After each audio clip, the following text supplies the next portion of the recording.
Hi everyone and welcome back to the channel. Today's video I almost didn't do because of the subject, our bodily fluids, and not the ones you're probably thinking of, so with that said let me add, viewer discretion advised. See you at the end of the video, and if you have any interesting comments, in good taste, feel free to tell us about them in the comments section. And as always, clicking the subscribe and like buttons helps us with the YouTube algorithm. Here we go.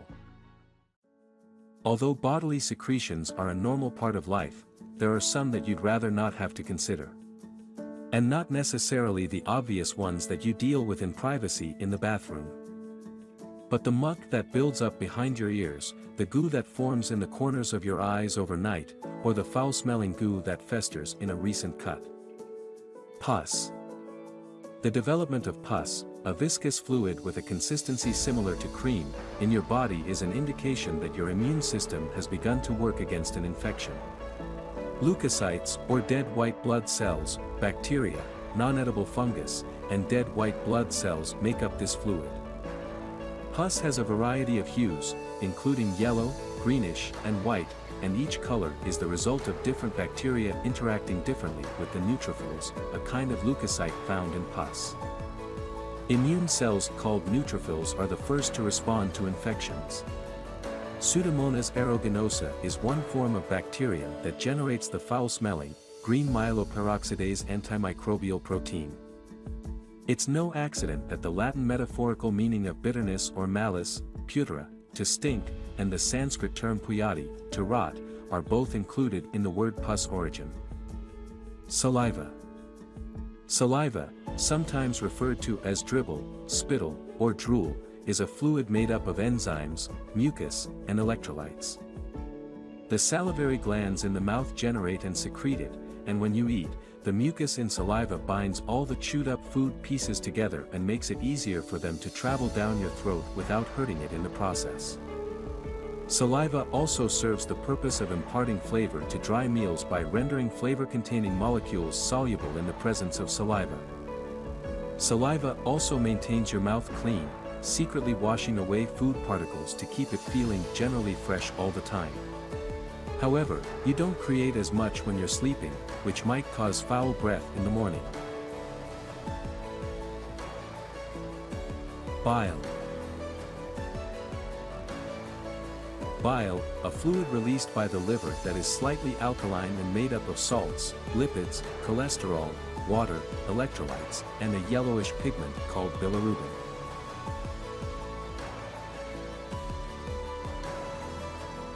Each day, our systems generate roughly a quart of bile, also known as gall, which is then sent to the gallbladder and ultimately the small intestine, where it aids in the breakdown of fat.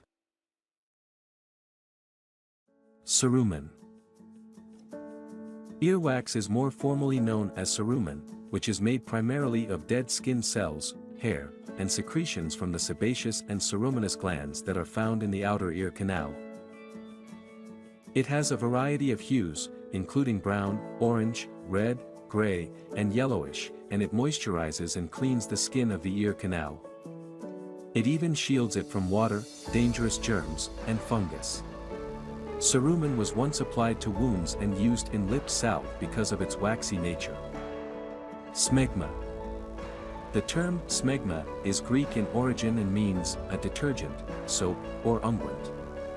Ironically, it now refers to the crud that is located close to the genitals, notably in the area of the labial folds and clitoris in females and the foreskin in males. Smegma has, to put it bluntly, a foul stench and is often white in color with a cheesy consistency.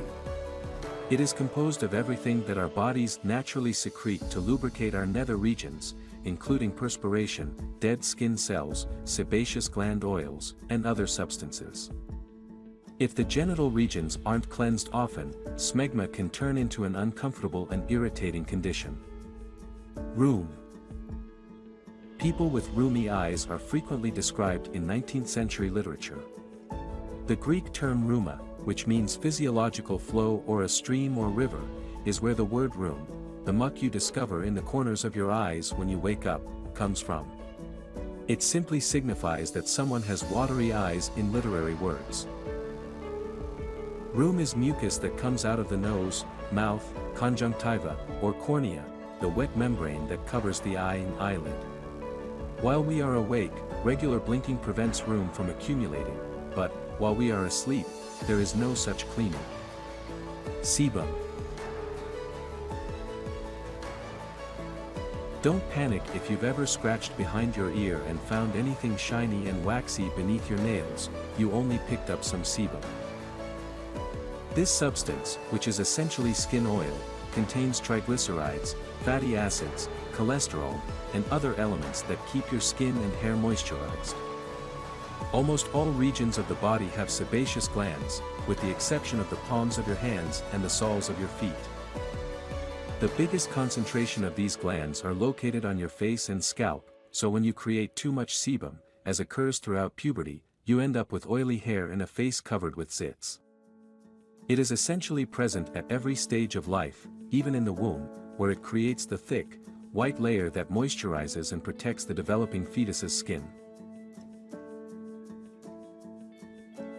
Mucus. Mucus is commonly associated with colds and all the unpleasant substances that come out of your nose and throat, including thick yellow phlegm, green snot, and revolting brownish sputum. However, mucus is just a hydrated gel that contains almost entirely water. Mucin glycoprotein, which guards against damage from enzymes, bacteria, and other chemical intruders, makes up just 5% of mucus. Our lips, throats, gastrointestinal tracts, and every component of the respiratory system include mucus. We swallow the majority of the quart of mucus our bodies make each day without even realizing it.